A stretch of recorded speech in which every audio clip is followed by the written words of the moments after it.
Good evening and welcome to the Future Thinkers by The Dot Life, where we consider the chosen topic and what that topic will look like in 3 to 5 to 10 or 20 years' time. This is our 6th episode this year and it's on one of my favourite subjects. As always, I've come suitably dressed. I've come dressed for the part in the sharpest Primani suit that I have, hot from the fashion rooms of downtown Milton Keynes. Not a hint of the service station breakfast on my tie, and the dazzling smile to seal the deal. Notoriously, you may have met me before at welcome break with a couple of Rolexes left over from an exhibition, or been hounded to purchase the latest this or that over the telephone. But you may also have met me in a friendly conversation, building a long-lasting and fruitful business relationship, which may be beneficial and may not result in a transaction for many months or even years to come. This month, we are indeed talking about the future of sales. The art of sales is manyfold, and we'll ponder on what the future of sales is going to be like. And as always, I've been joined by some amazing guests who, in some ways, have all had a massive impact on the sales of their own businesses and that of their clients. I have Enphys Maloney with me, Joe Austin, Laura Thomson, Richard Abell, and Sam Bradford. Unusually for this panel, we normally have 4 people on the panel. I've invited a 5th along. And it's really on the back of a conversation that I had with Sam Bradford yesterday whilst we were out on our networking event as part of the Dot Life. Sam reminded me of a post which had been shared by Laura, which said, linking a personal passion with a professional role is where the magic happens.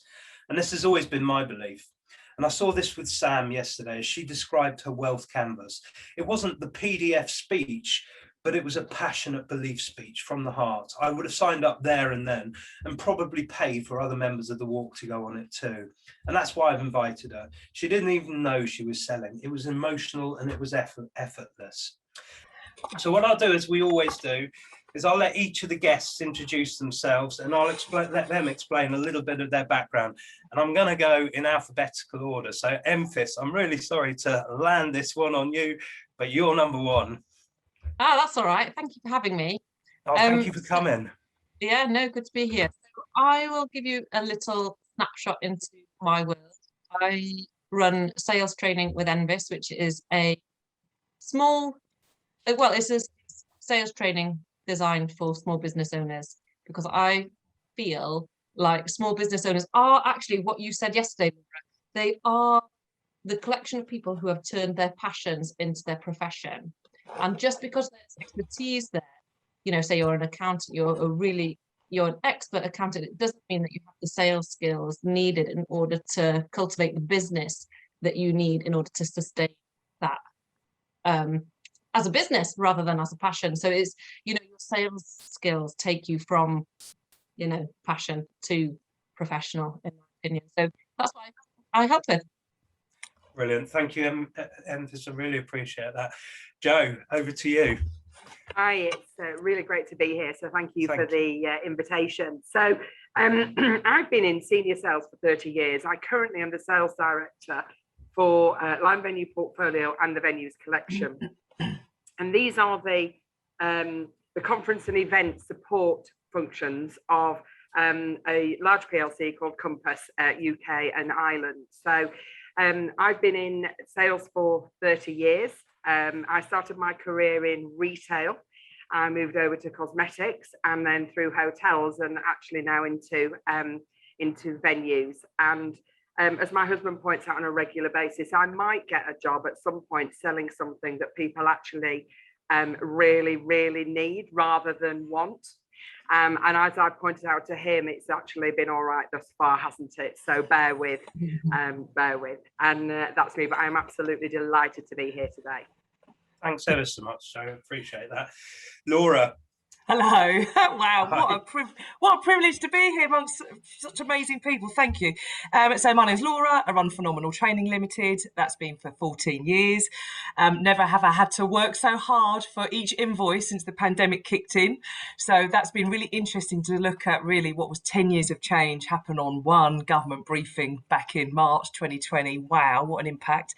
So I've been interested in the sort of the future and the future skills since I had my wake up and smell the silicon moment, which was summer of 2017, where I suddenly had a thought of, I wonder what will be the best paid skills in 2030. Professionally, that's useful for me because I sell training courses for culture change programs in all sorts of different organisations. Personally, my daughter and stepson will turn 18 in the year 2030. How do we parent them well enough so that then they have the world as their oyster as and when they're first of all looking for their new roles? And I started off working in recruitment, then as a recruitment sales trainer. I was the head of training for Ann Summers for 4 years. I don't know if I said that to you, Matt, which is where it became apparent to me how just the tiniest amount of technology can have earth-shattering impact. And what does that mean in terms of the role of technology in our life, and in particular in sales? So I can't wait to be part of this conversation because I think it's going to be a fascinating one and really important for future generations as well. Thanks, Laura. You've actually silenced Richard, which I think is an art in itself. I really wasn't expecting that, I can assure you. Go on then, Richard, it's your turn. Follow that. Well, thanks very much, Matthew, and good evening, everybody. Talk about my favourite subject now, me. I'm UK and Ireland Regional Director for 10 Tower International, and we sell ground stabilisation solutions for civil engineering projects. I've been in sales for 30 years, predominantly in construction products for major PLCs, SMEs, and private equity-backed businesses. I suppose, like most salespeople, though, I fell into sales. It certainly wasn't a lifelong burning ambition when I was at school to be a professional salesperson. I first got the bug. I had first job at 15 working for Habitat, selling their furniture, etc. And then onto Benetton, where I learned to fold jumpers very, very accurately. And I suppose that's where I got the bug for sales. But where I really specialise, if I have a specialism, is selling value. So the company I work for at the moment, we manufacture a product, but that's not what we sell. What we sell is the value that that product brings. And that's really where my passion is in selling value. Now, when people ask me what I do for a living, as I said, it'd be easy to say I'm UK and Ireland Regional Director for 10 Tower International, but I don't. I say I'm a salesperson because I'm proud to be a salesperson. And that's how I introduce myself. And I would say it's the oldest profession in the world. Now, many people claim it's something else, but I can assure you that other person had to sell it first. So I put it to you that sales is actually the oldest profession in the world, and I'm proud to be a practitioner of that profession. Richard, thank you.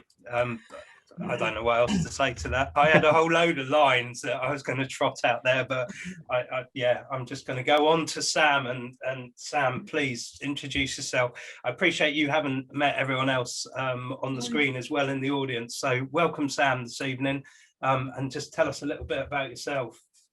Oh, thank you very much, Matt. And look where a conversation leads me to. From walking in the lovely countryside to suddenly being here on a Tuesday night. But interestingly, unlike you, Richard, I actually have to. Oh, it was a very good thing. I'm very pleased to be here. Thank you for having me. I should start with that, shouldn't I? I wasn't after compliments. But Richard, you're proud to be known as a salesperson, and yet in my profession as a financial planner, we don't want to say we're salespeople, but that's what we are. We always have been. We're selling people's dreams, but people don't see that. So we shield it all with, no, we're advisors. And of course, we have to have qualifications to be advisors. But at the end of the day, I have the problem of not selling to people's wants. It's selling to their needs. And this is harder, Joe, definitely harder, because people don't wake up and go, I need a pension today. And they don't wake up going, do you know what? I really need some life cover. I have to convince them why they need them. And oh gosh, I need your skills. So please educate me tonight. Yeah, genuinely, Sam, and please, I'm not trying to flatter you, but the conversation we had yesterday, I would have signed up. If it wasn't an all-women's course, I would have signed up. Well, I might change that. We'll see. I'll make an exception if I give you a wig. All right. Well, so many years ago, I went on the road with with my employer to run some register scheme, and there was this sales manager. He stood up at the podium in front of us, and he came out with the immortal phrase, with "We've got 2 ears and 1 mouth. Please use it in that proportion." So, without any further ado, let's get on with some of the questions that we're going to ask this evening. And I think I'm going to start, Joe, if you've got no objection, with yourself. And I just want to know, has COVID killed the role of the traditional salesperson? I think it's a really interesting point, isn't it? But I think the role of the traditional salesperson actually probably changed quite a long time ago with the with technology. And I am old enough and I've been around long enough to remember I had to run down Princess Street in Edinburgh with 10p's in a bag to ring in with my sales results for the week. I remember there was no mobile phones, there was no faxes. I got my information by that phone call and phoning people. And actually my teams used to have to put it in the post for me to get on a Saturday morning. So I think sales has changed just by the intervention of great technology. We used to find out about things at exhibitions once a year.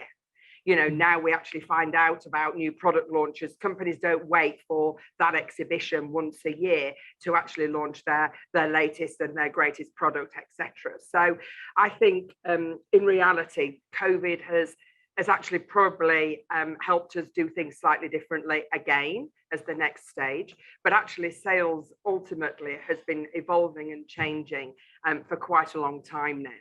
Has COVID killed the role of a traditional salesperson? Absolutely not, because the good salespeople who have been fortunate enough to keep their roles through this horrific time, and my industry in particular has been absolutely wiped out by the last 18 months. But my sales team have actually remained in place throughout. And that was so that we were there to talk to customers. We made sure that we actually do what, it's a Joe Austin phrase in my business called stick to our knitting. We actually still talked to customers on a daily basis. We interacted with them. We ensured they knew that we were there. So I think sales has always been about having the right product, for the right person at the right time. And and I think what's taught us through COVID is the fragility of the world has taught us to do things slightly different, everybody. I think we're kinder, we're nicer, we're more considerate in our approach. A lot of my customers have actually been shut, but they've still had their businesses open to take calls and to keep that interaction going. And actually the need for information throughout this as well. But I think we've also moved completely back to, and this is actually to your point, Richard, is a benefit-led sale rather than a features-led sale. I don't sell a product, I sell a service. That service has been shut for 18 months and is now gradually kind of coming back.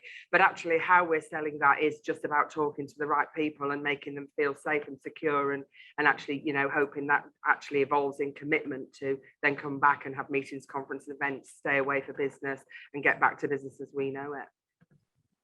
You're Richard, you just picking up on Joe's point there. Joe's had a particularly difficult time over the last 18 months. I think you're at completely the different end of the scale, aren't you? I'm not diminishing that it's a really difficult period, but you can barely have enough product to sell to customers at the moment, don't you? We're in a situation now where construction industry is booming. Boris has said build. We've got HS2 going on. We've got competitors who are struggling to get product into the UK post-Brexit. So we're in a purple patch at the moment, but actually during the pandemic, everything stopped. The construction site stopped and we saw sales fall off a cliff. Second time I've been through that. First time was the last crash where literally the telephone stopped ringing. So yeah, we had, a quarter where not a lot was going on, to be honest with you, but you regroup, you refocus, and you concentrate on your pipeline as opposed to concentrating on today. You're focusing on tomorrow. So we had to do a very quick change of strategy, and we have prospered from that. But in terms of the original question, my challenge to that would be, I don't think there is a traditional salesperson. I don't think there ever has been a traditional salesperson. There's a stereotype. I would totally agree with that. Your Del Boy type, which I often get accused of being, particularly maybe when I've had a couple of pints and I'm getting quite animated about something. And I think that's more of a stereotype. But if you look at sales in its truest form, from somebody working on a market stall who is selling, and somebody who's doing a multi-million-pound, 5-year, multifaceted deal with rebates involved and clauses and contracts involved, I don't think there really is a traditional salesperson. And I think that's one of the problems with the profession. You know, if you look at other professions, you wouldn't go to an ear, nose and throat doctor to get your cartilage fixed, and vice versa. And I think it's the same with sales. And sales tends to all get lumped in together. And it's not. You know, specification sales is very different from selling commodity products. Neither of them are better or worse. They're just different skill sets. Key account management is sales. It's a very, very different skill set. I think that's something that we as a profession sometimes tend to overlook. Yeah, definitely. I think one of my big fears, not a big fear, but one of my feelings when March the 23rd hit last year was, you know, the visiting salesman, the role that I've undertaken, that many of you have undertaken, that ability to go in and meet people face to face, that just wasn't going to happen. And I couldn't at the period 18 months ago. It's different now, but I couldn't see a period of time when it would happen. And I thought, well, that's the end of that particular role. Everyone's going to regroup and take it internally, and, you know, are we going to see all of these company cars on the road, and are we going to see this particular sales force? And I think that's possibly gloomily how I felt this time last year. I think, Enphys, with your interaction with smaller business owners, what's their attitude been really to how they've had to think about facing their sales and everything? Yeah, it's a good question. But I'm going to go back to like what Joe said and what Richard said in terms of like recognizing. How do you recognize a salesperson? You know, I feel like it's such an invisible skill. Done well and you don't get the label. Done badly and you fit the stereotype and you get recognized. And we're so fearful of doing it wrong and being like that pushy car, that car salesman, that traditional stereotype, that I'm talking from a perspective of a small business owner, where you don't make a business to be a salesperson. You make it because you've got a passion for the product or service that you can ultimately deliver. But in order for you to deliver, you first have to sell, and that's the gap that I bridge. And I think during the past year, you know, how we sell, like the means will evolve. You know, we're now really in a virtual space, but the core skills that we all need to employ will stay the same. You know, we've got to care for our clients. We've got to put the results that they're after front and center, and the sales will follow. That hasn't really changed. And I think people overcomplicate it. You know, they're like, oh, how do you sell? How do you do this? And actually, fundamentally, if you can look after your clients and articulate yourself in such a way that you can move conversations forward, then that's selling. There's no huge secret skill to it, apart from having know what you sell, know who is it for, and recognize when it's a good time for your clients and help them come to that decision. Yeah, definitely. But people do really struggle with it. As a small business owner, it is I've been in sales ever since I graduated donkeys ago. So it's not unfamiliar to me as a small business owner. I started as a salesperson. I always said I worked in sales, but I was having a meeting with somebody this morning, and the first question I said was, I always say is, do you identify as being a salesperson? Because if you're trying to focus on this part of your identity, how could you do it if you're too ashamed to even acknowledge it? And I always, you know what, I thought about a sketch that I could do the other day. I was like, it's like coming out, isn't it? You're like, oh my God, I'm a salesperson. Oh, I'm sorry, what's the world going to say? But what you know, you need to think? come clean and be like, do you know what, we've got an amazing offering and I'm not ashamed of it. Yeah, I think you've hit the nail on the head, haven't you, Enphys, really, with that. I think I've often said, and I may have said it to Richard in a past life, but I've often said that, you know, as we grow up, and our parents are, you know, they're providing the compassion for growth and all the rest of it. The aspiration is to be almost like the bank manager, isn't it? You know, that's the respectable member of society. Maybe not since 2007, I don't know, but that was the respectable sort of member of society that you're always taught to be. But no one actually says I'm going to go out and be a professional salesperson. And indeed, I was at a school a few years ago, and I always talk a little bit about engineering and my passion for concrete. Which is a riveting conversation, and I asked the people in, or I asked the children in the school, do you know what a salesperson is? And one young lad stuck his hand up and he said, I said, yeah, what do you think? And he says, yeah, my dad thinks they're all tossers. And this was from a 14-year-old, and if you can't, pardon my French, but if you can't get over that label, that misconception, that label, you know, that it's bred, it's a nature nurture label that's there, then you know, you're not going to encourage that into the industry, are you? Laura, what's your view? Well, I have to say, I've completely just sort of adapted what I was initially thinking to the question, having listened to everyone. This is my slant on it.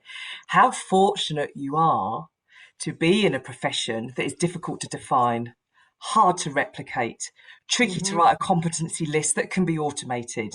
What's interesting in the very privileged position I get in kind of sniffing around all sorts of different industries and all sorts of different countries is you've got the real professionals panicking. How do we ensure that we are still viable? Because potentially you're earning more as a scaffolder outside that Canary Wharf building now with the qualified lawyer inside, because those traditional professions are actually becoming more and more less safe career options, if that makes sense, in terms of will you be paid for it in 2050. I think there's almost a benefit of being intangible. If it's an ephemeral feeling, there's a feeling of connection, we're talking about adding value, it's very tricky to automate that. If it is, identify the need by these 5 open-ended questions, I match with the buzzwords that you've then said, I close you and I keep pushing and pushing with all the 10 most frequently asked questions, well, you're going to be automated out. So I think it's been the death of the easy salesperson. If you don't really like people and you don't really like finding out about strangers and converting them into friends or whatever your expression may be, then there are easier ways to earn money. Because I think that I'll ask 5 questions and then I'll just take your credit card details. I don't think people will sort of stand for that. So and also I think not only because of the pandemic, people are almost wanting that real interaction. So the client I work with who sells toiletries and products basically via remote working, she brought in £130 million worth of sales last year. They've never once met each other. In some beard products, didn't she? That is actually that was their runaway big profit maker in Christmas. But it's been phenomenal looking at how that's not through glossy, look at me, I've got a perfect life. It's being the real, no filter. So I think one of the changes of the pandemic is I don't want to listen to people talking about the perfect life I'm going to have as a result of the perfect product you've got from me. And again, it's tricky to automate the reality of being human. I was just thinking when Sam was talking about a pension, some chat bot on some massive company isn't going to say, you know, do you know what it'd be like to leave your children without having a pension? I can't identify with that because it's obvious a chat bot doesn't know what that actually means. But a human who understands what it's like to be worried about your financial future, it's that emotional bit. So where I initially was thinking, well, it certainly has killed the role of someone who doesn't really enjoy people. I think if you don't really enjoy people, then the bots are here and they will have infinite patience to be able to learn and adapt in terms of what people are saying in conversations. But I do think actually there is a bit of an own goal. Those professions that have worked tirelessly to tell everyone how professional they are, and these are the exact set of qualifications you need, you're basically telling the software programmers what it is that the insider secrets for your role. The fact that Richard and Enphys and Joe and Sam and we, in terms of what we're able to do, bring such a different ingredient to it. As Enphys said, it's invisible, it's intangible. Therefore, it's very tricky and very expensive to automate that. So that for me is why I think it's been the death of the easy sell, but it's been the birth of this whole new generation of people who are going to do it in a really different way. So in 10 years' time, we'll look back and go, wow, you're going to go into sales. That's fantastic. And thank you, Laura. And that Sam really was where our conversation started yesterday, was with your passion, wasn't it, Sam? Presumably starting up your business and going into the role that you've done. Have you had professional sales training before, or?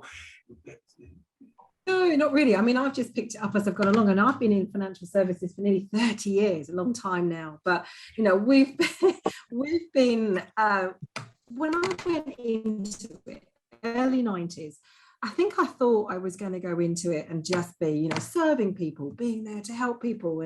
But no, quite early on, we were told, oh, how many ISAs have you done today? How many this? And I'm thinking, oh, this wasn't what I signed up for. And a lot of people in the banks were, no, this is not a service industry. This is not what I want. But I didn't agree necessarily. If you do it in the right way and you're educating, this is the thing, the thread that runs through me the whole way. And this is partly, well, very much why actually I set my own business up, is because I didn't like the way it was going, and I wanted that much more personal touch, one that I could control a little bit more. I was fed up with everything being very masculine, very stuffy. We get the same badge as the blessedly estate agents, don't we? Slick back hair, pinstripe suit. That's kind of the look of the financial advisor. And I hope that I prove to you that I am absolutely nothing of the kind. All my branding is bright green colors, not the dark blue, austere type of branding you tend to get. And I love nature. So nature runs through everything I do. And I have my office in the garden. I have my chickens and my dogs. When clients come to my office, which they do, I send them away with a box of eggs. Now, what financial planning firm in some city location is going to do that? Because you have to walk the walk. And this comes back to your point, Laura. It's about that authenticity. It's about showing somebody, this is how I've chosen to live my life. And I've done that consciously by giving up my package, my employed remuneration with all the benefits that came with company car, everything gone. 2 years ago, actually, January 2020, I opened up my doors. So, oh boy, did I head into a bit of a Zoom became my friend. New decade, new me. Oh. Exactly what I did. I was like, right, 2020, the best year ever. I'm going to start my own business. And suddenly 3 months later, we're ground to a halt. But it hasn't done me any harm, because what I've now learned is that I've learned to adapt with technology quickly. I've learned to build relationships through a screen. Who knew that that was going to be a thing? And it can happen. I've got the most amazing relationships with my clients who I've never met. And they live all over the country, but they get the same quality of financial advice as if they were sitting with me face to face. In fact, I've learned how to do the whiteboards. I draw my diagrams on that now on Zoom, and I can share my screen. And in some cases, it's actually easier than when I'm sitting around their office desk or in their dining room and I'm sharing one laptop. I'm actually doing it in a much more visual way for them. So I think that COVID and the pandemic has given us new tools and skills that we can use in all of our businesses. It's just about adapting. But can I just share one thing actually before I forget? Because one of the things that came up for me when I started my business was this, and this happens with money and emotions are linked, completely intertwined. And that's why it's very hard for some people to start up a business or to sell their products. And this big old thing called imposter syndrome or not feeling worthy comes in. I'm sure all of you have had that, certainly Enphys if you're in sales training. And I have it too. And that's the thing. I love to be open and authentic because I know my worth, but when I'm hiding behind a great big company logo, you know, I can do it all day long, but then suddenly I'm little old me and I'm having to give an invoice or tell somebody what my fees are. And I'm just like, oh, please buy from me. I'll add another thing on. And I know that that's the crucial bit that for me as a small business owner, relatively new in my new self-employed career, I need to get to grips with more and understand my value more. So, and Enphys, is that what you see on a daily basis with the small businesses you work with? Is this need to constantly almost erode your package? It's difficult to to know, not erode the package. I find that people are so keen to provide good value that they think that that means that it's something to do with the cost, but we shouldn't be focusing on cost. None of our clients came to us to save money, apart from you, Sam. They came to us for the transformation that we can facilitate. It's worth the investment to them. We need to focus on the value rather than the cost, and whichever we choose to focus on as the seller will ultimately be what our buyers will focus on too.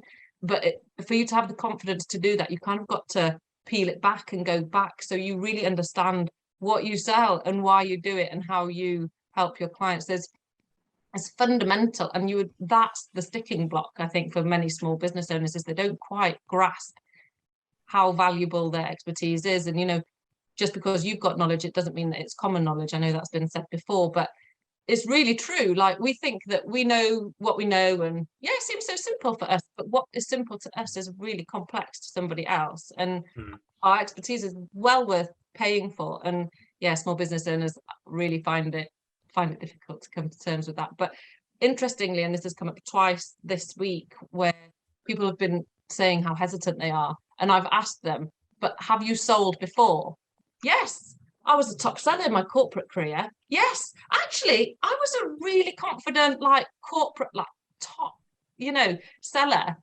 And now representing their own brand, their own, it's so personal. You're so exposed. You're totally putting yourself up for rejection, and nobody's immune to it, not even me. And I feel like fairly, not bulletproof, but I'm fairly well armored. But I still feel really like I'm putting myself out there, especially to be authentic. You've seen my pictures of me running. You're inviting somebody into your world and into your bubble as a small business owner, and ultimately that'll be what people buy. That'll be the reason people invest in you or themselves via you. And it's a difficult balancing act, for sure. And it is difficult. And you also have to get used to that fact that it is difficult, and it's not meant to be really, really easy. Otherwise the robots would do it. Yeah, absolutely. It'd be automated. Yeah. I also think you have to factor in, there's lots of other things kind of going on in the world, and I liken this to having spent 18 months moving people's weddings, right? And then and having to speak to people who just can't actually do the things that they've been saving up for and planning for years and years and years, and then moving them from here to here, and then having to move them again, and then having to move them again, and then having to move them again. And now we're actually back at work. I'm really mindful for our teams that are back in the office that we absolutely remember that what's gone on in the world, for those people, they are very COVID weary, and they're very knowledgeable about COVID and how it's impacted, and they feel sad and sorry and cross and angry and very appreciative and all of those things. But the new raft of brides and grooms who've recently got engaged are not they have no idea that people have had their wedding. I mean, we've heard in the news and what have you, but it hasn't impacted them personally. So they're coming in with an absolute fresh approach to actually wanting to buy. And as a sales team, we're absolutely COVID weary, and how we actually deal with that is going to be fundamentally, massively, it's a bit of a challenge for the guys right now. But I think ultimately, we've discussed an awful lot about traditional sales and salespeople and labels, etc. But ultimately, the thing that has absolutely changed over the last few years is how people want to buy. And making sure that we are, absolutely, matching our sales skills to actually how people want to commit, want to buy, want to engage with us, want to talk about things. And back to your point, Matt, you go for a walk, and you weren't absolutely blissfully unaware you needed anything that Sam was actually selling, weren't you? Right? Yeah. Absolutely. But which means that you're not on the lookout. So that, but actually, if you want to buy something, if you want to buy something, your mindset is incredibly different. So you are ready for a salesperson to come at you because you've made the decision you want to buy something, and that's very, very different. So I think there's a number of things that have changed in the world as over the last few years, and that's one of them. So Joe, if in the sort of sales role that I've undertaken before, I've had a product and I've known it's taken me a period of time to actually sell it. You know, I don't expect results instantly to today. Whereas with something like your particular products from some of your venues, the people come to you through your marketing, and they're ready to take that decision, aren't they? They're ready to purchase. So it's a very different skill set. You're not actually building. You know, you have a purchaser in the palm of your hand almost, but you're not actually building a relationship, are you? Whereas with some of the sales, then there is this longer process of building the relationship, isn't there? I mean, it kind of does depend, because you know, from a B2B point of view, if I'm talking to a big corporate who's organising a series of sales conferences that are actually going to be across the whole of the UK, and they've got 500 people attending events at different times, etc. You know, it's a highly competitive market, because there's an awful lot of people actually want that business. So you know, persuading and making, you know, enabling my customers to make the right decision to choose the right partner, etc., is very much not around features, but much more benefit led. You know, choose your partner well, choose your venue well, etc. The other thing about my world is that piece of business and that great opportunity was only great if the phone call you take next isn't better, because you know, we can only sell that room for 500 people and that dinner for 500 people once on that day, and when that day is gone, the sell by date is gone. I don't have the opportunity to sell that tomorrow. And back to kind of Richard and your hotel rooms and you know, buying hotel rooms and choosing and things like that. You know, there is a sell by date of every single hotel room that finishes about 4 o'clock in the afternoon on the day of you know, of the arrival. So if we don't sell it that day, we'll never sell it on, you know, on the 7th of September ever again, will we? We'll actually try and sell it again on the 8th and the 9th and the 10th, and we'll try and sell it next summer, and we'll try and sell it for people for a week for this and that and the other. But it's very, very different. But it is highly competitive, and it's had a very disruptive model, as my world, with online. So the biggest distribution and the biggest way in which people buy hotel bedrooms these days is not the traditional way. It's actually going to a third party that spends millions on actually marketing to them and being in the living room every time you turn the television on, or every time you open up your laptop or open up your phone, you know, you're sold. So it's, you know, the third party disruptors have made a massive difference from a selling point of view in our world. So do I need to market hotel bedrooms anymore, or do I actually choose to pay somebody else to spend all that money and market? But that does come at a cost. And you know, so it's a very kind of disruptive market, but it is actually all about selling an experience and not a product. And that's where we started the conversation, Richard, isn't it? With you selling added value services, really. Is that the same experience as you've had in the construction industry? I think it goes back to something you were talking about earlier, getting that status as a trusted advisor. You know, I don't necessarily have to be friends with somebody, but you know, I'd want them to think of me and my business as a trusted advisor. And that's where the solution sale comes in. And I have in the past recommended that a customer of mine goes to a different company than the one I'm representing at the time. And that to me is that role of being a trusted advisor. You know, it's not that hard sell. I've got to sell. If my solution isn't right, I'm quite happy to say, actually, you're better off going in a different direction. And I'm quite comfortable with that. Now, easy to say, the one thing about sales, which perhaps people in other professions don't really grasp and understand, is the pressure of the numbers. Yeah. You have to hit the numbers at the end of the month.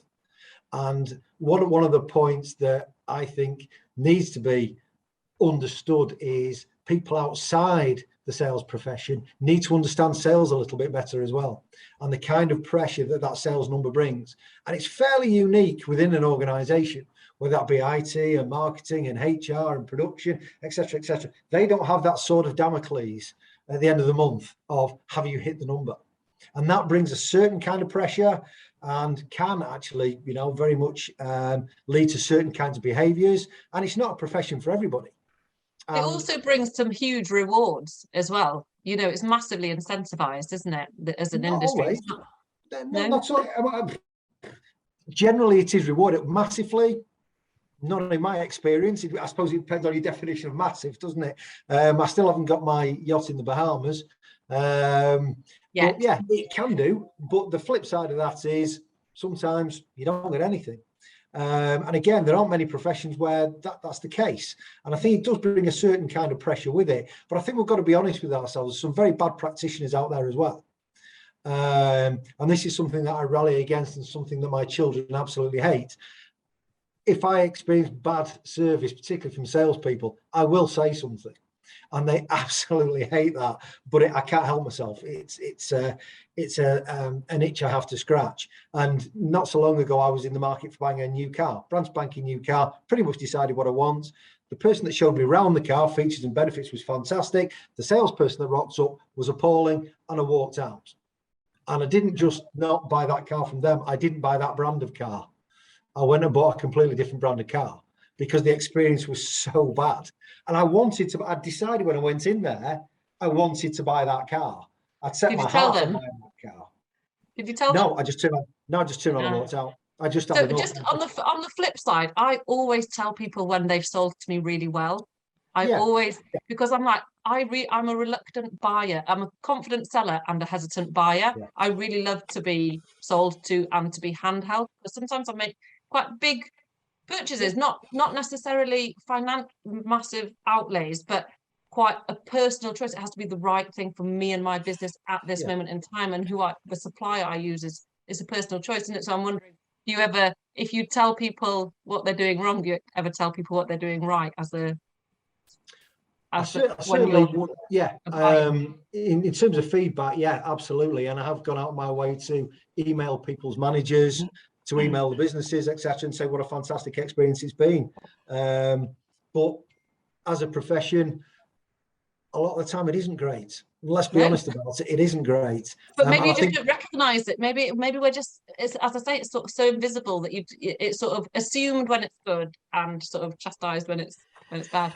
So if I could just sort of put another lens in there, I'm aware that we're all about the same age group.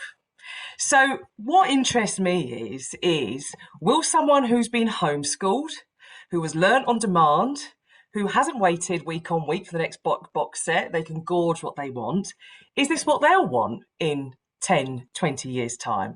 Because what I'm seeing is the huge amount of social influencers on Instagram, for example, having far more influence than maybe what one person in a kind of a beauty counter might have had, just taking one sort of sector. So what interests me is when we say, is it the death of the sort of traditional salesperson, will it die with us as our generation shifts and retires and moves on? What's waiting for us around the corner with all those kids who have seen their whole childhood disrupted? And actually, my belief is the sales experience should make business a pleasure. If it's not a pleasure to interact with you as the salesperson, then you're in the way, you're the obstacle to me getting what I want. Because actually, that Tesla car, for example, that'll sell to you whilst you're driving. You don't need some grumpy, belligerent, grabby salesperson. The product will sell to you because they've got your data, and they'll be subliminally taking all of that information and offering you all the stuff you need on whatever device will be the one that you feel most intimate with. So I think, yes, sales is really important, but we are the adults that need to really be able to identify, but what is it? The DNA of that sales experience, the do not automate bits. Because if it's not a pleasure to do business with us, people will very quickly work a workaround. I'm not going to sit waiting for an hour to get through to someone grumpy who's not going to help me. I'm going to go on app and I'm going to book something immediately, because there now is a competitor. I don't need you as a person to get my needs met. What was really interesting working with big international airport is you could get away with sort of grumpy frontline experience, customer service, sales, when you had to interact with 100 people. When suddenly you only need to interact with the one person that says, did you pack your bags? And the one person that says, welcome on board. If those two people are having an off day, your experience as a customer with a real life kind of human in that role is 100% bad, whereas two people on an off day would have just been 2% of that experience. So the human is the premium element of sales interaction. And a business that hasn't worked out, where are our high point touch points? What are the emotional outlier bits? Where do people want to feel great? Where do they not want any kind of interaction? Those are the bits that I think is really exciting, that hybrid of of when do we need the machines and when is the bit where, because the humans are rested enough, they enjoy what they're doing, they're not feeling like they're admin monkeys just churning up stuff onto the sales force, they're actually being able to bring their real self forward. I think that's just really, really exciting. But I always in the back of my mind think, is this just because we're all in our 40s and 50s that we think it's really important? Because we're only going to be spending and buying for 20, 30 years, depending on how healthy we look after ourselves. There's a whole generation of millennials who won't stand for being sold a lie. They'll find their own stuff. The internet is there. Maybe the question isn't, is this the death of the salesperson? It might be, is this the birth of the new one? You know? Yeah. The one that we always wanted to be anyway. That's what we always wanted to be anyway. I put the death of the salesman just in because it was just something that I thought would prompt a discussion, and this is just what I wanted, really, just to see the thoughtfulness on all of your face as we go through it. I think it's not death, is it? No. What we're talking about is evolution, and we've always had evolution. I think it was Joe mentioned before about running down the road with your handful of 10p's to the phone box and what have you. Well, I did that as well, and I'm still here. I'm doing a similar role, but it has evolved. Yeah. And now you're right. I've got a computer in my pocket, which people still call a phone. But on that, I got access to CRM. I've got access to the internet. I can book meetings. I can have this call on this computer in my pocket. I've just evolved. And trust me, if I can do it, pretty much anybody can do it. I've got to stop you just there, Richard, because I used to have to drive you to that phone box at certain stages. It was always nice to have a driver. It gave you something to do, didn't it? It didn't look nice on your face. I seem to remember driving around London with a sandwich, a map and a mobile phone in my hand in those days. But Richard, evolution, this is my old metaphor of the fox and panda. So, nature shows us how come some species die out and some professions are withering on the vine. I don't know, many people are going, I can't wait to get into accountancy because I think me getting that particular certificate means I can still work in that particular bit for X amount of years. All the professions know they're going to have to evolve quickly. The challenge is the larger the organisation, the longer it's going to take to get people to wake up and smell the silicon and sort of make that change. But panda mindset, which is I've been trained for this, so I'm going to chomp away at the bamboo, and once things get back to normal, then we'll make loads of money. Well, in the meantime, the landscape has completely changed. It's just been razed to the ground. Whereas a fox, and that's what I think is just so invaluable about that sales ability, it's more of a characteristic rather than a set of sort of skills as such. It's that fox character, which is, I used to hunt, now I forage. I've got a wide and broad life. I've got a feeling that that's happening over there. I know everyone. I'm so nosy. I am the one that gathers all of that gossip, and I know precisely how to lay it in that moment. And those foxy professions, in my experience, they tend to be the people that have had crazier upbringings. They'll be the people that say, oh, God, my CV's all over the place, and they smash it out the park in that sales role because they've zigzagged and they've acquired all of that wisdom and that ability to build rapport in that moment. But Richard, what you're saying, that evolution bit, that is just foxy, which is I'll turn my hand to anything. I'm versatile because I'm able to keep my mind focused, my mental health well enough looked after to be able to deal with that pressure and be able to connect, even though your mood might not feel like that in that moment. I think it's the ultimate professional role, really, because it can either be the easiest job or the toughest job, depending on whether it's the first or the month or the 31st. just picking you up on that, Laura. We've had one question that's come in that says the word professional keeps being mentioned. How do people know if a seller is professional? And I think that's a great question. I really do. And I think this is where, I talk about sales being a profession, but it isn't. It isn't recognised as a profession. And I think that's where there's a lot of work to be done. The Institute of Sales Professionals is an organisation I'm doing some work with at the moment. And that is their goal. Their goal is to professionalise sales. So I was talking before about, the bad experience I had with a salesperson on a high ticket item. And we see it in all different kinds of sectors, but there isn't a benchmark. There isn't a level. So if you look at the counterpart of sales, traditionally marketing, there are levels within marketing. There are recognized qualifications within marketing from very junior to chartered. Now within sales, there isn't, and there needs to be. And to me... Tell me why. What benefit does it bring to categorize things into layers and to have that ladder? Tell me why. I'm intrigued. Well, for somebody like me who does, quite a bit of recruitment, anybody can write a good CV. Salespeople are very good at selling, and they're very good at selling themselves. Yeah. So I want to be able to see a piece of paper that says this individual has studied and achieved sales strategy, sales planning, whether it be key accounts, whatever it may be, to a certain level. And that's a prerequisite for this level of role, whether it be sales director or sales apprentice. And if you're bringing young people into a profession, to say to them, okay, there is a pathway here for you. You come in as an apprentice at 18, maybe university isn't for you, and that's a separate conversation we can have maybe in another one of these discussions. But there is a profession here of sales where you can go from being an apprentice at 18 all the way through to being chartered. The same with most of the other professions. And I think the industry is missing a trick, and it is something that the Institute of Sales Professionals is trying to address. I fully support them in that. As I say, I'm doing some work with them on cards on the table, but it's something I've been passionate about for a long time. That's a really big ask, isn't it? When you think, just in this conversation here, we've got four people that sell very, very differently. We've got Joe selling, in an instantaneous sale. We've got you, Richard, selling on a long-term sale. There's a lot of relationship building. There's less relationship building. So to be able to actually categorize. No, don't agree with you. How many different types of engineers are there? There's just me. Okay, there's bad engineers. Okay, there's one category. There's lots of different types of engineers, and they're all classed as engineers. And it's the same in sales. Now, I don't think it's beyond our capability to rank sales. Some of this sales training I'm doing at the moment with Professional Sales Academy, there is 3 modules that we're looking at. There is the top level of sales, which would be typically, I suppose, the out in a car, mobile phone, going to see customers type of sales, key accounts, that kind of thing. Then there's a next level down, which would be more junior sales, but also just as importantly, the sales for non-sales people. And I think that's just as important. I mentioned before about non-sales people need to learn how to interact with salespeople, because it is a different world out there.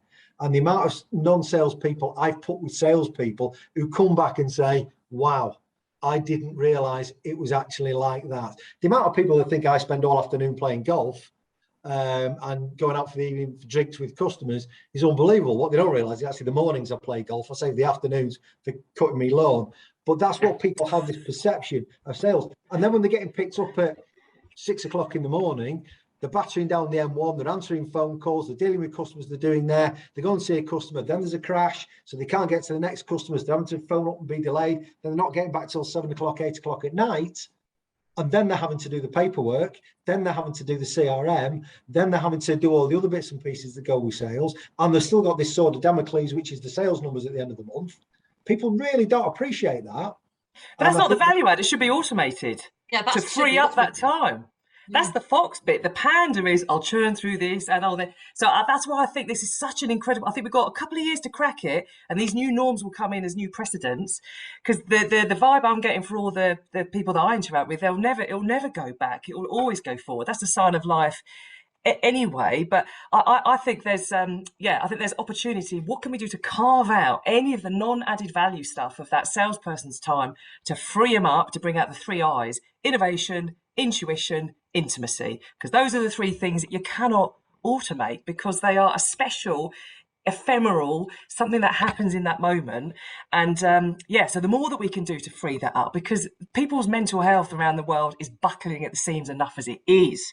How do we set up then, if sales is to be the pleasurable bit of it, it's not the returns, is it? This is where it should be, the most pleasurable interaction that we have with the business. How do we then set up, because it is such an emotional role. I have to look you in the eye, I have to make eye contact, I have to listen to what you're telling me. If my whole life has fallen apart on a call that I just received personally at 8 a.m, that for me is what is a definition of professional. Am I able to maintain my professional composure and perform in a way that isn't just linked to my individual mood in that moment? An amateur will be moody. A professional will be resilient enough to be able to still put that customer or that client, whatever, as the the kind of the forefront of that conversation. So I do think these are fascinating times, because you've also got a bunch of standing kids. up for the performance, isn't it? It is, but Richard, you've also got a bunch of kids who have left school completely disserviced by the educational system. They've left with nothing. So although I'm kind of in two frames at the moment, thinking, oh, is it a risk to overly engineer these levels, because there'll be software that will then learn all of that to be able to potentially replicate that. But on the other hand, we've got to give these kids something to hold in their hand, because there's a whole generation of kids that haven't left with GCSEs and A levels and the things that would have typically set them up. So I think hats off to any organisation that is making it a viable role, and I'm not sure if it's professional, but proud to be that role. It's a job that you tell your friends about. Yeah, a GCSE in sales, an A level in sales, a degree in sales, a master's in sales, etc., etc. I'm not saying everybody that gets the GCSE has to go on and be chartered. You can get the GCSE in sales and go and do what I did and work in Habitat or Benetton. But you get a basic level of the fundamentals of what sales is actually about. And then it becomes a profession, and it becomes something that people aspire to. Sam, you were going to mention something. I was. Oh gosh, what was I going to say? Oh gosh, I put you on the spot, Sam, haven't I? Sorry. I know. I think it's backtrack what we were talking about. I'm reading our comments as well. So I was talking about the fox is seen as a vermin. Is there any comments? Yeah, I've just seen the comment that's come from Barry. Thank you, Barry, for saying that. I've never used those kind of terminologies before, and I think what I was going to chip in and say was the fact that actually, for me, it's about having a conversation with somebody and learning to understand what's important to that person. And there's a lot of psychology that goes on with sales. There was a comment before, I think, same from Barry again, about the technical side. And obviously, with my profession, it's a technical profession. Not everybody can do it, but I also recognise that I have to sell the solution to the problem that people have in their lives. And it can be hard, and that can be the difficulty why some people don't always excel in this kind of a role or not. So they've got to believe in the product, they've got to believe in what they're doing for that person, but equally they've got to really understand that person in front of them.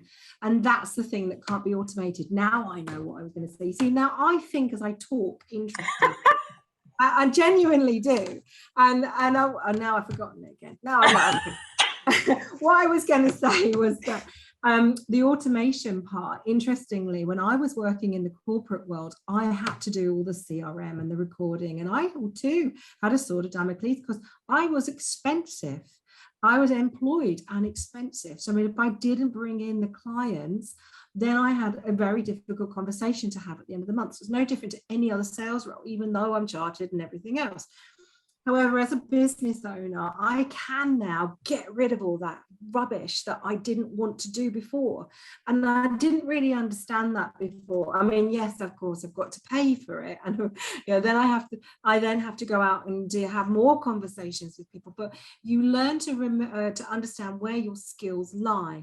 I'm just a nosy person. I love chatting to people. I love finding out about people. So if I can go out and do more of that, then, well, 20 plus years as a financial planner speaks for itself. I'm still in the job, so I must have done something okay. So if I go out and do more of the bits I enjoyed, comes back to our conversation with the passion side, Matt. I didn't know I was selling to you yesterday. You told me I was. I was like, oh. Then interestingly, you then said, do your 60-second pitch. I fell over, didn't I? Not literally. Yep, you did. I couldn't do it because in my head I had this script and it didn't work then, did it? It didn't work. That's the authenticity coming through, isn't it? Yeah. And that's something that, for anybody in a sales role, whether they recognize it or not, that authenticity is really a strong trait. And to have that deep seated within you, that you're passionate about what you do and you actually believe what you're doing and what you're selling, that comes across. Your why, isn't it? Yeah, absolutely. Yeah. It's your why. Sorry, I've got my love affair with Simon Sinek at the moment, and he's up on my shelf somewhere too. I'm really mindful of the time, and I've seen a few questions from various people coming. I want to just round up on one last question. We have gone over slightly, and I know we've all got families and everything to get back with, but there's one question that's come through that says, other than online video and conferencing, what do you see as the biggest step forward in digitization of the service offering that has been brought about by the pandemic? So really, I want to take the nub of that question and just say, look, you know, we're here with technology. What is the difference that it's going to make to the sales of your business now going forwards? And I'll start with Joe, if that's okay.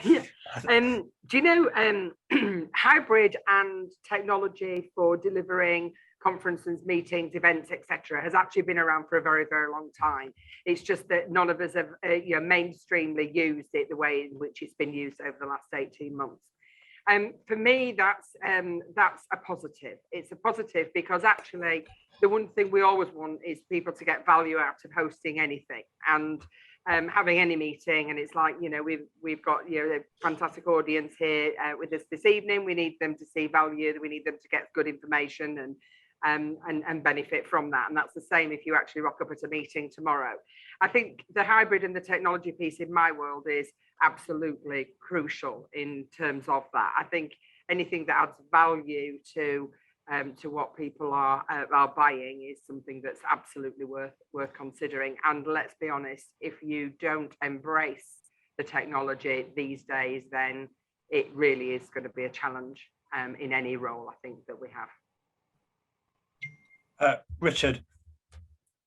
I think the biggest change that I've seen is an acceptance of flexible working. You know, the construction industry is very traditional, and the idea of somebody who traditionally works in an office having the flexibility of working 2-3 days a week from home, whether that be different days, different weeks, depending on their personal circumstances, whatever it may be, is now just accepted. Whereas if you asked me that 2 years ago, it would have been, oh, no. You know, you've got a desk, you've got an office, you have to be sat there. Well, I've never really understood that. You employ people and you trust them. If you don't trust them, don't employ them. Would be my motto on that. So I think that whole thing around flexible working and the understanding that, yeah, people do work when they're working from home. If they've got a passion and a belief in what they're doing. If they haven't, don't employ them. Yeah. And I just want to pick up on something that Sam said and then follow on from what Joe was saying. Like Sam mentioned how, you know, some people can and some people can't, whereas I truly believe that sales skills are learned. You know, we're not born with them. They're not innate. Like, whatever collection of skill sets that you have, whatever your strengths are, we can tap into those and dial them up to complement a sales process. And that's what sales training is about, right? Is to try and unearth and marry up, you know, the company values and the individual salesperson so it delivers. And I think that absolutely anybody can be trained to a certain extent, as long as there is inclination to do so. But that's the same for any learning.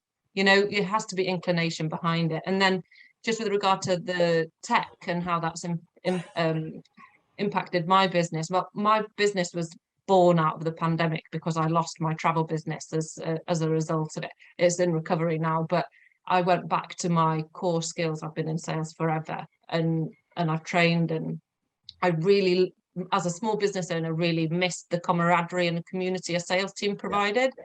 So now I I'm just launching a sales community embedded with sales training to bring collective of small business owners together, because we can learn together, but that would not be possible if people didn't see the value of online communities. Like, online communities have come into their own over the past year. The boom in micro businesses thinking, actually, do you know what? I could work for myself. Actually, I can work from home and I have got something to offer. Like, there's a new, I think there's a rumbling of something happening, and there's a huge tsunami of like people thinking, actually, I'm going to give something a shot that I hadn't thought to do before. And also, you know, in terms of, you know, having portfolio careers where they don't want just their static employed role, there's something missing. They want something to complement it. What else can they offer?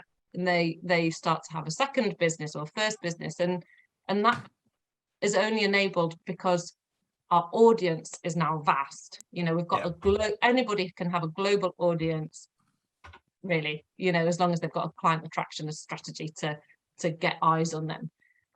So it's I find it a phenomenally exciting time for my business and for those that I serve, because, you know, whatever we want to do, it's just a click away now. You know, I don't have to go to meetings, I don't have to waste time on the road, I don't have to waste money on equipment. You know, it's fairly low cost, high impact, which I can pass on. My courses are accessible to so many more because it's virtual. There's no tie-in in terms of time, like they can watch it later. So I think it's exciting. You can tell I'm all like, ooh. I think at Enphys, it's at the risk of plugging my own business, the only limitation is your imagination now, isn't it? So it's yeah, I think you're dead right. Are you trying Sam, to sell to us? sorry? Are you trying to sell to us? I've been trying to build a relationship with all of you throughout the last hour. Sam, what's your view on this, just as a final thought? Yeah, and then I'll come to Laura. Talking about the portfolio careers there, Enphys, because interestingly, the Wealth Canvas actually has that at its core, because it's about learning about financial tools and thinking about your values. And one of the things that the pandemic has done is actually got us to think about our core values, what's important to us. Are we in the careers that we should be in? Are there other things out there that could be better for us? And I think this is now becoming something that might well be filtering down to the younger generations. And one of the things that we talk a lot about is our ikigai. If you know about the Japanese word ikigai, you have to think about what the world needs, think about what you can get paid for, think about what you love and what you're good at. And if you've got all of those and you can build a business and actually make money from it, you've got your little sweet spot. You really have got everything in life that you can just be passionate about and take forward. And every one of us, there was a point made earlier about there's something in every single one of us that we find easy, other people don't find easy. And we forget, and that's our own personal power. And if we can actually take time out to help people to find that, and that's what sales can do in any form. I mean, I have a bit of that with what I do. Yeah, then some people can just get that spark and go, I should be doing that. So I think coming back to the pandemic, that actually it's thinking about what's important to us and our values and working out, you know, it's not actually as bad as we think, changing career, because some people out there, unfortunately, like you, Enphys, have had to do it. And there'll be many others that are in that situation, but may have found a better path because of it. So it's inspirational. Definitely. Thanks, Sam. And Laura, well, what's the role of tech then? Sam, you remind me, the Stoic philosophy, 2,000 years old, Marcus Aurelius, the obstacle is the way. Whatever stands in the way is the way. That's what will be the kind of the future path. Whatever we find a little bit tricky right now is the value we'll be able to add kind of later on. And Enphys, I just think you nailed it when you said about online communities. In terms of digitization and the change that I've seen, those brands and organizations that have nailed their online community, do I feel like I'm surrounded by trusted advisors and I'm here with my sort of gang? And where I've seen organizations that are maybe selling products that just have 10 in it, cleaned up with their online community, because I feel like I know you, there's that digital twin, and if I were to meet you in real life, I kind of can grasp you and I trust you. What I think is going to be a challenge for, what about those people that are selling $1 million deals? Will you sign that just because we've got a good connection on Facebook? Now, I'll prepare to pay 100 quid for something for a Christmas present because we know each other online. And this is right now in this Q4, I think, where the impact of that faltering conference industry is really starting to hit now, which is, where are my leads? Now there was no summer tech conference that I would normally go to, and that would be my next 6 months of people to build relationships with. If you're selling cheaper stuff, basically, I'm happy to spend via PayPal because I know you online. If actually there's a whole massive procurement process, how do I get hold of you? Because what seems to have happened in large organizations, if internal teams have hunkered down. They're all on Teams calls, less able to just knock on the door and say, are they in? Because everyone's working from home. So that, I think, has been interesting in that it's split it almost into two. So on the one hand, digitisation has unlocked all of these cages to then any barriers to selling. You can sell anytime, anywhere. If you want to put the kids to bed, you can earn millions. You can sell millions by working nocturnally. You know, you can still walk your kids to school and smash it out of the park selling to Australian teams, you know, whatever, in the evening. But the challenge is, what I mean, if you're someone who is a salesperson with big $1 million deals, how do you harness the advantage of social media, but with that kind of infrastructure and that governance and all that stuff? And I'm not sure I've met an organisation that has quite nailed it. How do we go out there, find new people, and yet be seen as serious and sensible and safe and et cetera, et cetera? And you might choose to buy a house, might you, on the internet, but you certainly wouldn't choose to buy it until you'd walk through the door. Yes, absolutely. So can I just say, my friend did buy a multi-million-pound villa virtually. Yeah, you've got Richard's attention there. It's like he wants to know the address of your friend. They had a virtual tour. They did then go off and but it's amazing to me that they had more or less they did make a financial commitment. I think I shouldn't I don't want to gossip, but you know, I think that people are making big transactions in a way that we don't know because we're not exposed to it. You know, we don't know how people buy their yachts anymore because that's not maybe that's not because that's not the world we sit in. In the same way, like, are we qualified to comment on transactions that we're not part of? Because how do we know? You know, we need. Yeah. I mean, maybe you do, Laura. Actually, maybe you've hit the nail on the head. If I'm spending my own money, bring it on. If I'm spending someone else and I'm a signatory in a procurement process, I can't say to my CEO, well, I know them really well on LinkedIn, so I think these should be the people that come through the supplier process. That just won't work. So I think that's going to be interesting to see. This is your own internal objection to spending this amount of money. Whereas, you know, people and this is where money mindset does meet sales, because how we think, oh, you know, that's an acceptable amount. We have a figure as to what is a throwaway amount, or what is that transaction worth to us. But it's not for us to comment on people who are vastly, you know, these people who are spending that kind of money. Yes, I'm thinking more of people that sell to governments. It's tricky to sell to the government. It is, you know, online. It's and I you can't. Not my idea. That's where we need you, Joe. Yeah. We need your business, Joe. Yeah, I was going to say. Yeah, and the reality is you're not allowed to sell the government online. You know, there's certain customers who just aren't allowed to buy in a certain way. So. Yeah. I'm really mindful. I could carry on listening to all of you, because that's all I've done this evening, is sat and listened to you, to be honest, and it's been fascinating. It really has. But I think we'll wrap it up there. Thank you so much for coming and spending an hour or so of your time. That's testament, I'm going to say, to my selling skills to get you in here to actually listen to it. That's the only bit of praise, although I'm not even going to take that, because I've got an amazing team who have been pushing buttons and writing words and all sorts of things for us behind the scenes. So thank you to everyone that's been involved. I found the conversation really fascinating. I think the long and the short of it is, obviously, so the role of the salesperson is not going to die. But I think to not fall into Laura's in inverted commas foreseen trap of AI taking over the world, there's going to be more of an emphasis on relationships and relationships coming through. That's my gut feeling. That's you know, I think the role of the salesperson is going to be to tap into the emotional intelligence that they have and really dig deep onto those side of things to build those relationships up from there. But I see it's becoming increasingly important, and having spoken to all of you about that, I think we've seen that coming out of the last 18 months that's going to become very important. I really hope you've enjoyed this evening's conversation.